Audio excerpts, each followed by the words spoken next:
For today's video, I've gotten my hands on arguably the most important new vehicle launch in North America for the 2021 model year, the new Ford F-150.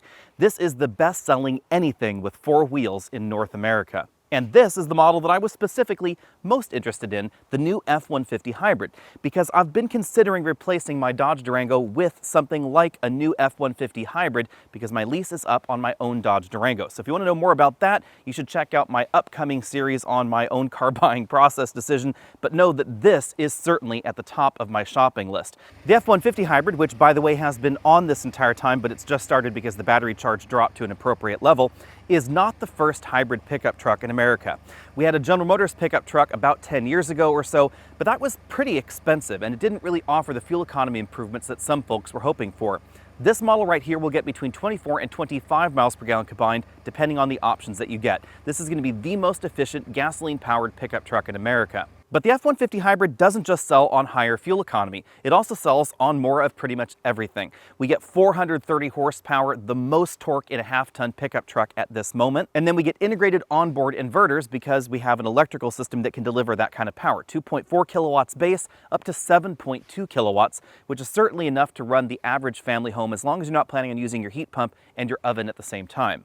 Or logically, of course, running a construction site, because you could run demo hammers, cement mixers, saws, etc., all simultaneously with the max onboard inverter that's available in the F-150 hybrid. The structure and the exterior of this F-150 are almost entirely new for this generation, but it's certainly still recognizable as a Ford truck. As far as available combinations of beds, cabs, and engines, there is more selection available in the Ford F-150 lineup really than any of the other half-ton trucks in America. Most logically because there are just more F-150s sold.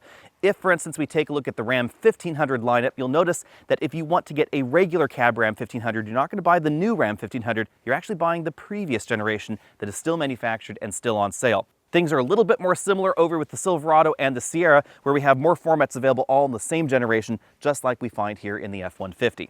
If I were to end up getting an F-150 hybrid myself, this is likely the format that I would get, the four-door model with the shortest bed available, because I'm interested in the hybrid, and the hybrid only comes in basically this format or with a 6.5-foot bed, so just 1 foot longer. Honestly, in an ideal world, I would want the regular cab with the 8-foot bed and the hybrid drivetrain, but at the moment at least, that combination is not available. Quite logically, the rear end styling is similar to other pickup trucks where we have the tail lamp modules just on the outboard side of the tailgate. We have a 7-pin wiring harness back here and a connector for a trailer camera. Really a handy touch right there. We have a 2-inch receiver, well-integrated parking sensors, and the blind spot sensors are integrated into the tail lamp modules rather than being cut out in the bumper. A nice touch here in this top end trim is that we do have a power tailgate. This strikes me as the essence of pickup truck opulence, I guess you could say, because not only will it power open, it will also power close. Now, I realize that some trucks have pretty heavy tailgates, but honestly, the F-150 is not among them because this, well, A, it's damped, so it's really hard to give you a demonstration, but even if I were to try and raise it right there, it's an aluminum tailgate. It really is pretty light, so that definitely is sort of one of those opulent pickup truck features. Ford's also integrated a number of nice touches into the tailgate. We have rulers, places where you can store pencils, pens, that sort of thing, so that way they don't slide around. There are also 2 handy clamp locations. You can use things like a C-clamp or a wood clamp to hold something to the tailgate while you're cutting it. And finally, we have that generator port on the back. There are 3 different generators available in the F-150 for 2021. There's a 2-kilowatt inverter that's available on the non-hybrid models. Then the hybrid models have your choice of a 2.4 kilowatt inverter or a 7.2 kilowatt inverter. This model has the 2.4 kilowatt unit. 2.4 kilowatts is enough to run most power tools out there. If you can run a power tool on your regular 15-amp circuit at home, it will be able to be powered by this particular pickup truck. But if you want to go to the next level and you want to power your RV using your F-150 hybrid, or you want to have a backup generator for your home, or you're using this on a construction site where maybe you need a demo hammer and a cement mixer and a bunch of tools and lighting and all that going on, then you're going to want the 7.2 kilowatt inverter.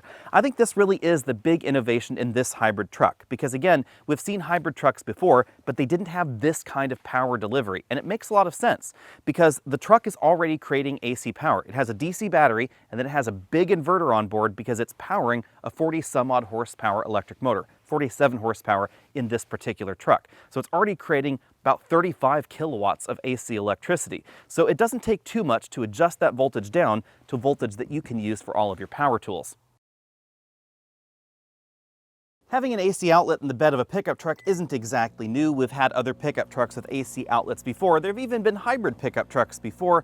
But this combination of AC infrastructure really is unique in the pickup truck lineup. But we don't just have an outlet back here in the bed, which is honestly pretty handy as it is. There is also an outlet for the rear seat passengers. This is especially convenient since currently it is 45 degrees outside, so it's an awful lot more comfortable to microwave your bacon right here inside the cabin. I was definitely impressed with the amount of wiring that Ford has done for this inverter system, because we also have an inverter in the dashboard, and all three of these outlets are capable of delivering up to 2.4 kilowatts. That's why all of these outlets are the 20 amp variety. Definitely handy if you're planning on using some of those more powerful tools.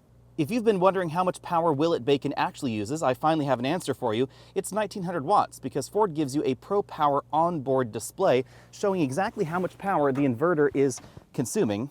A cool touch with the system is that the power output is adjustable. I can choose full-on generator mode for 2400 watts, or I can enable this mode here where I have probably about 400 watts it looks like available. You might be wondering what happens if I fail to engage generator mode. Well, let's see what happens here. I went ahead and turned on the microwave.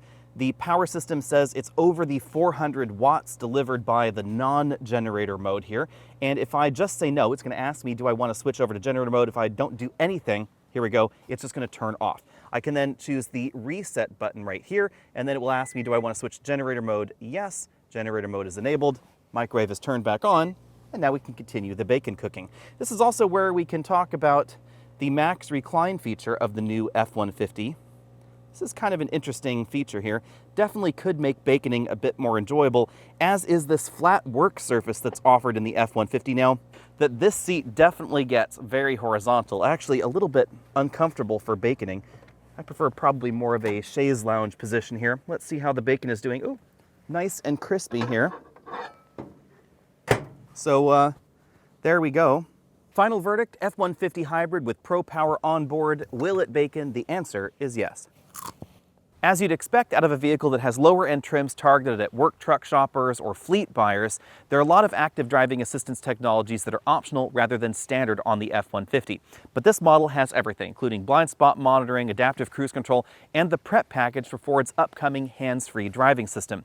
This is going to be only the second hands-free driving system available in the United States. The first one, of course, being Cadillac Super Cruise. Everything you need for that is included on this particular truck, except for the software. That's going to be released sometime likely around April of 2021. It's going to be available via an over-the-air upgrade via the Sync infotainment system in the dashboard, and there will be an additional fee. So the vehicle comes with the hardware required. If you want to enable that feature, then you pay an additional fee, and then you enable that. It looks like that price tag is going to be somewhere around $500 to $600, I'm told, at this moment. Of course, expect pricing details to come a little bit later. Since the word hybrid tends to scare away some potential truck shoppers, let's talk about what's going on under this hood. This hybrid system is related to the hybrid system that we find in the Ford Explorer and, of course, the Lincoln Aviator, but there are a few key differences under this hood. But before I talk about that, let's talk about the rest of the engine lineup first. Things start out with a naturally aspirated base 3.3-liter V6 engine that produces 290 horsepower and 265 pound-feet of torque. The most efficient non-hybrid version is going to be the 2.7-liter twin-turbo V6 that produces 325 horsepower and 400 pound-feet of torque, and that is absolutely one of my favorite truck engines right now. Then there's a 5-liter V8 if you'd rather not have a twin-turbo 6 under this hood. That's going to produce 400 horsepower and 410 pound-feet of torque, and it's going to feature cylinder deactivation for 2021. So it's not exactly the same 5-liter V8 that we saw last year. Then there's the EcoBoost 3.5-liter twin-turbo engine giving you 400 horsepower, 500 pound-feet of torque.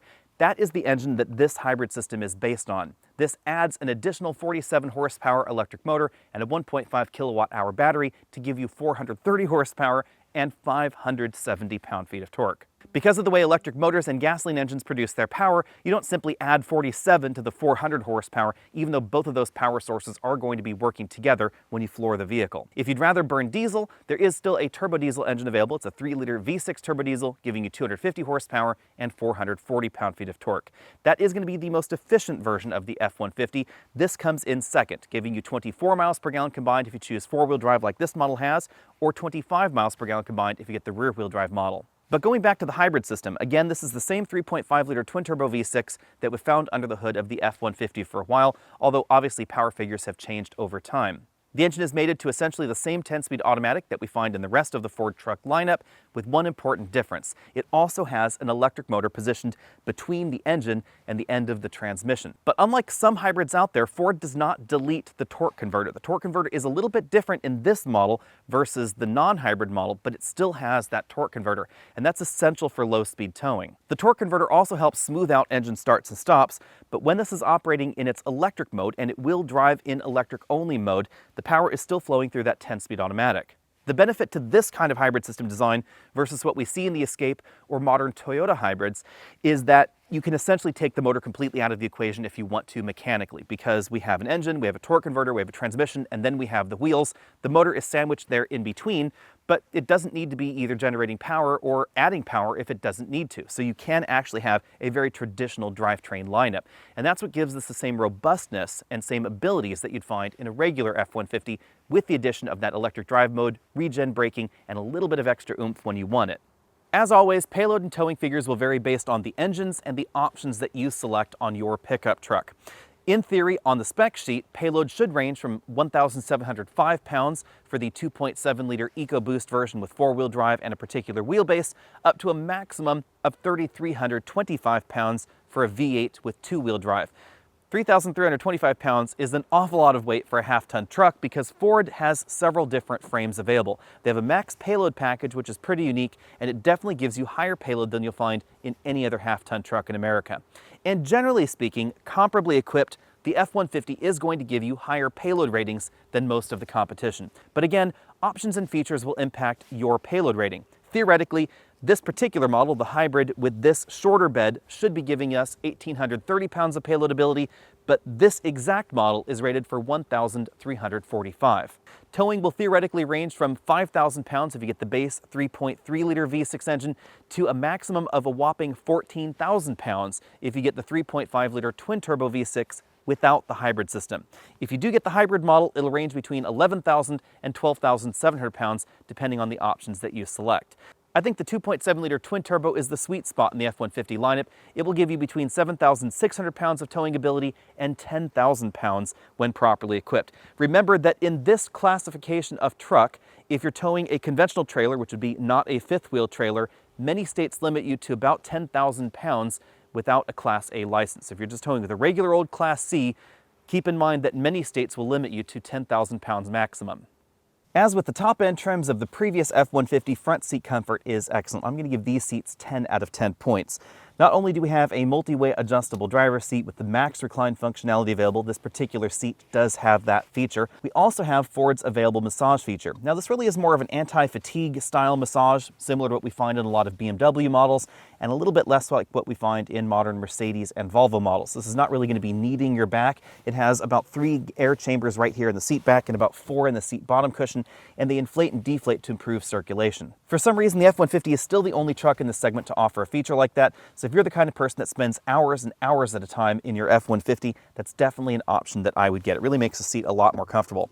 We have a power tilt telescopic steering column, which is also pretty rare in this group, and it is memory linked to a 3-position memory over there on the driver's door. The passenger seat has the exact same range of motion as the driver's seat, including that massage functionality and the max recline functionality. To use the max recline functionality, you do have to flip up the rear seat bottom cushion, otherwise that seat back for the front seat does start crushing that seat bottom cushion back there. To make the seat even more comfortable, we have an adjustable upper shoulder section right here that ratchets into place, and then we have that 4-way ratchet style headrest. The big innovation with the max recline seat is this section of the seat right here. As I tilt the seat back forward, you'll notice that this starts to drop down into more of a typical seat position. Ford's seat design causes this section to come up, making the seat flatter than it would in a traditional seat design where that seat bottom cushion doesn't move in the same way. That's what gives this that near horizontal feel. Here's a closer look at that fold-flat workspace provided by the fold-down center console. It really is quite handy. You could definitely stick even large laptops there, smartphones, pens, pencils, paper, notepads, that sort of thing, or even if you were so inclined, you could put a small microwave there, plug it into that 20-amp outlet in the dashboard, and then microwave yourself some bacon. And you can also do that on the go because that power outlet is active even when the F-150 is moving. At least for the moment, the hybrid drivetrain is available only in this cab configuration. It's the largest cab available in the F-150. I have about 6 inches of legroom left, and definitely a huge amount of headroom, probably about 4 inches of headroom left. This model does not have the available moonroof.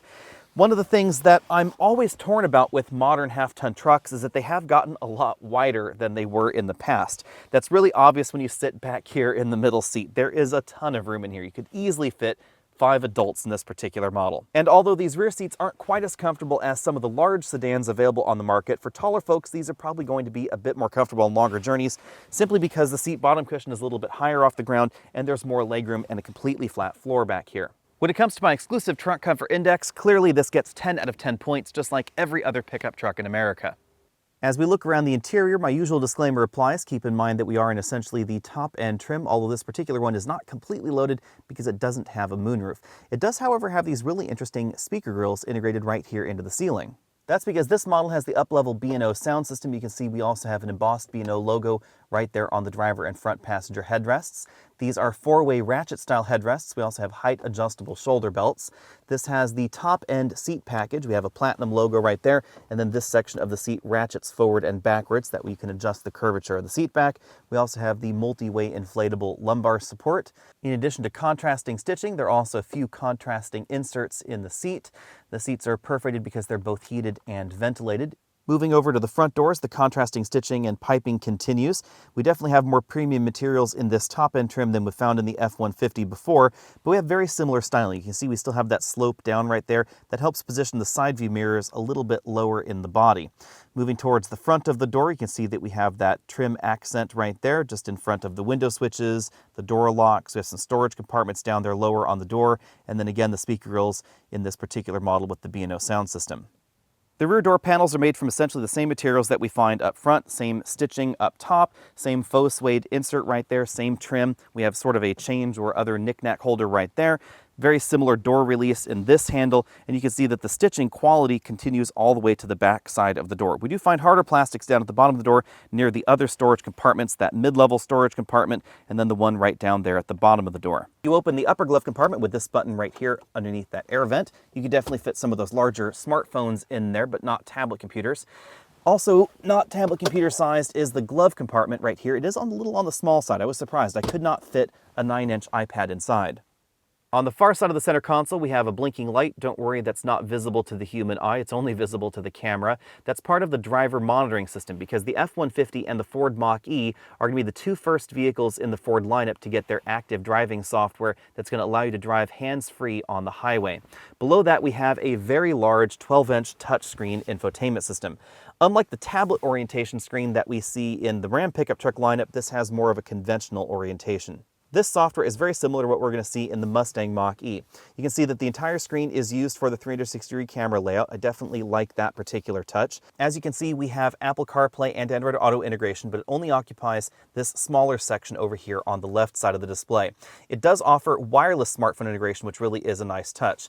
The other side of the display can be used for things like the factory navigation interface, the readouts from the Sirius XM, zone lighting, power onboard, so you can see how much power that inverter is doing, eco behavior, etc. There's a little option right down here so you can choose between those options as well. You'll notice that the animations are definitely faster than in previous versions of Ford Sync. Sirius XM uses a very similar portion of the screen. If I move over to the factory mapping interface, you can see that it can either use the entire screen or I can shrink it to just use that smaller quadrant as well. There are going to be additional apps available from an onboard app store at some point later, so you can see we have Waze right here. According to Ford, there will also be apps that will be able to be downloaded and integrated into the system, and it will support full over-the-air updates if that's something that you're interested in.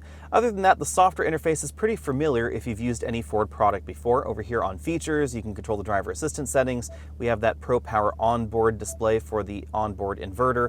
Zone lighting's kind of a handy option. You can turn on the lights on the sides of the truck, front, rear, sides, etc., or just turn them all on or all off. Towing options pretty self-explanatory. There's a connections checklist. You can add trailers and the vehicle will save some of the trailer preferences and also manage the miles on your trailer as well. You can, for some reason, turn trailer sway control off if you wanted to, and you can have the vehicle notify you that it's recognized that a trailer is connected. To the left of the infotainment display, we have the engine start-stop button, also the trailer backup assist knob over there that helps you steer the trailer rearward words, personally, I find that a little bit more annoying than useful. Maybe that's just because I'm used to backing up trailers with a conventional vehicle. We have the trailer brake controller integrated right there. The controls for the four-wheel drive system, 2 high, 4 auto, 4 high, 4 low, and then a drive mode selector that allows us to choose between a bunch of different drive modes. And then there's a rear axle lock feature right there. To the right of that, we find some physical controls for the infotainment system, the controls for the dual zone automatic climate control system, 120 volt power outlet, and then a 12 volt power outlet right above that. This F-150 has the handy fold-out center console. We'll take a look at that more in a little bit, but it folds right up there to a regular armrest. And then we have a power folding shifter. That's kind of an interesting design. It pops up right there like that. There's a button on the back to unlock. That's how we choose drive, reverse, park, etc. There's a manual mode button. And an interesting touch, since this is powered, is if it's in drive and then I simply turn off the vehicle, it will automatically move the shifter to park. To the right of that, we have 2 very large cup holders, a slot where you can store pencils, pens, that sort of thing. Perhaps even a smartphone might dock in there as long as it's not in a case. We then have a large smartphone storage area with a Qi wireless charge mat, 2 USB inputs for that infotainment system. The center armrest is softly padded, but because of that fold-out nature, it's not quite as soft as some of the competition's center consoles. I think the practicality of that really outweighs that particular gripe, however. It also is a little bit bulkier, you can see, because of that particular design. But we still have a large and deep opening here. We have a divider there, and then we have hanging file rails, so you can still put letter-sized hanging files in here. But again, this cover does just impact that a little bit. On either side of the center console, there's some surprisingly large storage areas. You can put some of these larger smartphones like that iPhone 12 Max right in there. On the driver's side, we now have an available full LCD instrument cluster. Some folks have said on our Facebook page they don't really care for this design. Let me know what you think about the graphics down there in the comment section. The look does change based on the drive mode. That's the normal mode. I can move it over to tow haul mode. We also have an eco-focused mode, which is automatically going to shift the 4x4 system to 2 high, as you can see there. It changes the colors. We can then scoot on over to a sport mode. We then have some off-road focus modes like deep snow and sand, mud ruts, and rock crawling. You can see those all activate particular additional systems like the 4 low for the 4-wheel drive system. Some of these drive modes require that you interact with things. So for instance, rock crawling, it wants you to engage the 4 low mode after it has done its thing, but I can go into, for instance, the mud ruts mode there. It automatically engages 4 high, turns off the traction control system, and has engaged all those other systems there. We still have the EV coach display in the middle and a bunch of other readouts that are available. Driver assistance, fuel economy, trip computer readouts, all that sort of thing is going on here. Eco behavior and power distribution for the 4-wheel drive system. This steering wheel is a round design. It has sport grips up top. It's leather wrapped. We have sort of a split bottom spoke down there with the Platinum logo. The controls for the radar adaptive cruise control system are over here on this side, along with volume up down. You'll find track up down on the other side of the steering wheel, along with some buttons that control that multifunction LCD. To the left of the steering wheel, you see another one of these driver monitoring sensors. Rather than having a driver monitor sensor just right here behind the steering wheel, the F-150 has decided to use 2 different sensors. So we find one over there and then one over there on that side. Let's go a little bit out of order in the drive section. One of the reasons that I've been really torn about to truck or not to truck with my upcoming vehicle purchase is trucks like this, even though this is the shortest version of the F-150 hybrid available, still have a much larger turning diameter than something like a mid-size 3-row crossover. That's because the wheelbase is longer, the vehicle is wider, etc. All of that plays into the turning radius on this particular model, which is nearly 50 feet. On the bright side, this hybrid system is excellent. In low-speed maneuvers like this, it feels just like a regular F-150, even though the engine's not actually on at the moment. And when the engine does turn on, if I give it a little bit more gas, it feels again very much like a regular F-150. That's because this transmission still has its torque converter, and that's again something that's missing in some hybrids out there that have a very similar design to this. Now keep in mind that due to the design of this system, transitions between EV drive mode and hybrid drive mode are never going to be as smooth as transitions that we see in the Ford Escape hybrid. But what really surprised me is that this system is certainly smoother than the last Ford hybrid I experienced in the Explorer hybrid or the Aviator hybrid, 2 systems that use very similar designs to what we find in this F-150. If you're trying to compare 0 to 60 times, remember that there is a ton of variation within the F-150 lineup and obviously within the lineups in all of the other major truck manufacturers. So your 0 to 60 times will vary based on the engine that you select, the rear axle ratio you get, whether you get 2-wheel drive or 4-wheel drive, the options that you get, the bed length, the cab length, etc. All of that will factor into things. So really just this one model of hybrid is doing 5.5 to 5.6 seconds 0 to 60. Keep that in mind when you're talking about comparisons. Now, unfortunately, this entire week it has been absolutely pouring. This is the only day that the sun has been shining and the roads are very, very wet. So in my 60 to 0 stopping distance of 135 feet, definitely keep that in mind. This is most likely going to be similar to the rest of the F-150 lineup, assuming I could get this back and then test it out on dry pavement. Handling ability is pretty similar to the rest of the half-ton trucks out there, but I think that the overall handling ability and ride quality is still best in the Ram 1500 in this segment. It has to do with the suspension design. The Ram 1500 is the only model with an optional adaptive air suspension and the only model with coil springs in the rear, and those really do result in a much more civilized ride when the vehicle has no load in the bed at all. Now, keep in mind that there are versions of this that are going to greatly exceed the Ram 1500 in terms of payload ability. In fact, there are certain versions of this F-150 that will get you up to Silverado 2500 or Ram 2500 kinds of payload ability. And those versions are obviously going to be firmer out of the road when we're talking about suspension tune. But in terms of overall suspension dynamics and driving dynamics, this is very, very similar to the Silverado and the GMC Sierra. In my cabin noise test at 50 miles an hour, I recorded 69.5 decibels in here, easily making this one of the quietest vehicles available in North America. That shouldn't be too surprising because this is a body-on-frame vehicle, and that means that there's simply more isolation between the areas of this vehicle where the wheels and the tires and the engine are bolted and the part where the seat is bolted. More isolation means a quieter cabin. Logically, this will drive just like the non-hybrid EcoBoost model because it has the same engine under the hood and basically the same ratios in the 10-speed automatic transmission as well. The other reason, of course, is that this has a relatively small motor compared to the output of that 3.5-liter engine and a relatively small battery pack. 1.5 kilowatt hours is about the same kind of capacity that we find in a Toyota Prius, for instance. So this does not have a horribly long EV range, and although it will add power to the equation when you're pulling a heavier load uphill, it's going to be relatively momentary. If you're climbing from sea level up to 7,000 feet with a really heavy trailer, then eventually you're going to be left with just what the turbocharged engine can put out. And that's still a great deal of power, don't get me wrong. It's just that you're not going to get that massive shove that we find out of this vehicle when the electric motor helps things out. Now let's move over to the subject of fuel economy. Remember that this is a big pickup truck. It's shaped like a brick, and we have a pickup truck bed in the back, so you shouldn't expect Prius-like numbers out of this vehicle, even though it does have a usable EV mode. Over a week of mixed driving, I've been averaging just a hair under 20 miles per gallon. I know a number of other reviewers that are reviewing the F-150 hybrid this week. I've talked to them, and some of them are getting better fuel economy than I am, but they are living in flatter states. One's living in Florida, the other one in Washington, D.C. area. They're both getting closer to the 24 mile per gallon mark. You will likely get the best fuel economy out of the F-150 hybrid if you're doing lower speed, steady state highway travel, although keep in mind that in that situation, fuel economy is not going to be a great deal higher than something like the 2.7-liter EcoBoost, or if you're doing a lot of stop and go in-city driving, then fuel economy is definitely going to be better than any other vehicle in the half-ton segment.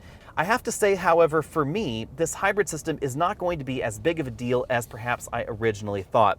I'm a little bit disappointed that the battery isn't just a little bit bigger, say 4 or 5 kilowatt hours. That obviously would have increased the cost of the F-150, but in my particular situation, it would have meant that I would get a little bit of extra oomph going up the hill, and I would be able to regenerate the battery longer going down the hill.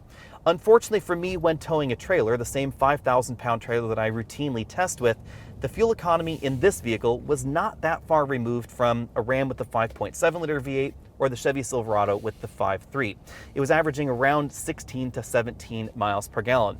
And that's simply because the hybrid system was not going to be giving too much benefit going up and down those hills. Going down the hills, the battery filled up pretty rapidly, and then it wasn't really recapturing any extra energy. And then going up the hill, it was really depending on the 3.5-liter twin-turbo engine, which is going to consume about the same amount of fuel as the regular F-150 with the twin-turbo in that situation.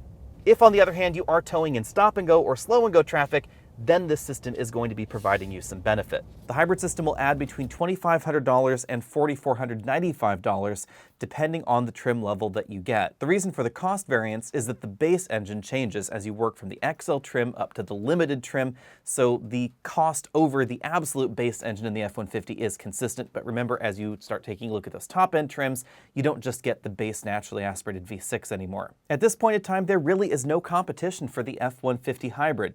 So let's talk about the competition just generally speaking here. Obviously, the first two competitors here have to be GM's pickup trucks and then the Ram pickup pickup trucks. Let's start with the General Motors pickup truck lineup.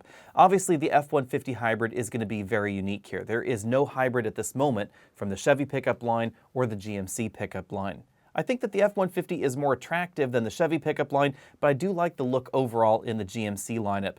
But without question, the F-150's interior is much more premium. And that's why we're seeing an emergency refresh to the General Motors pickup truck interiors.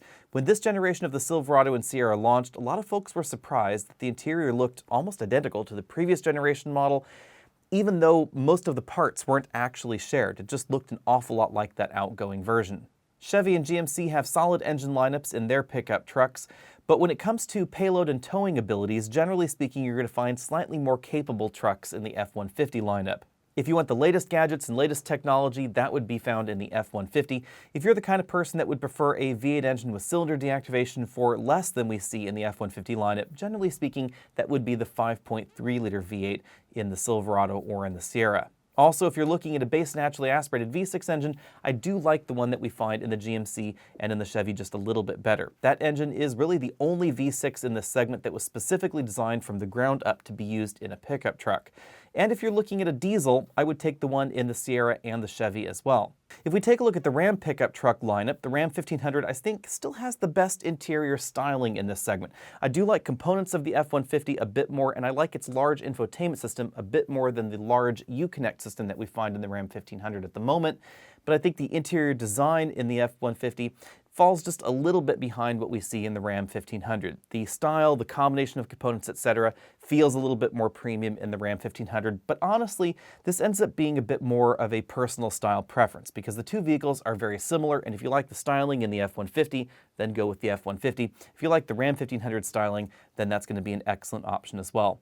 When it comes to the drivetrain, the Ram pickup lineup has the narrowest number of engines really, especially compared to the F-150, where it seems like there's an engine for everybody. We get the base 3.6-liter naturally aspirated V6 engine, interestingly enough with a standard mild hybrid system. We then get the 5.7-liter V8 with its optional mild hybrid system, and then of course the absolutely insane TRX. When it comes to handling and ride quality, I prefer the way the Ram 1500 feels out on the road. The optional adaptive air suspension is also going to give you the best ride in this segment, hands down. But when it comes to fuel economy, clearly the F-150 hybrid stands alone. That's why honestly bottom lining this segment is pretty easy for me. My top two picks are going to be the F-150 hybrid and the Ram 1500 with the 5.7-liter V8. Ram 1500 wins for me on interior styling. I also love the 5.7-liter V8 engine. We don't have quite the number of options and features available in the Ram 1500 that we do find in the F-150. It also delivers a really great ride and good handling characteristics as well. But if you're simply looking for one of the most practical pickup trucks, higher payload, higher towing abilities, the hybrid system, all that kind of stuff, you're going to find that only in the Ford pickup truck lineup. Be sure to head over to AOAmerch.com if you want to find shirts right like the one I'm wearing here, or some of the shirts that are back there on the back wall. Be sure and find me over at Facebook.com/AlexNautos so you can see what I'm driving this week, over at Instagram, all those other social places, and I'll see all of you next week.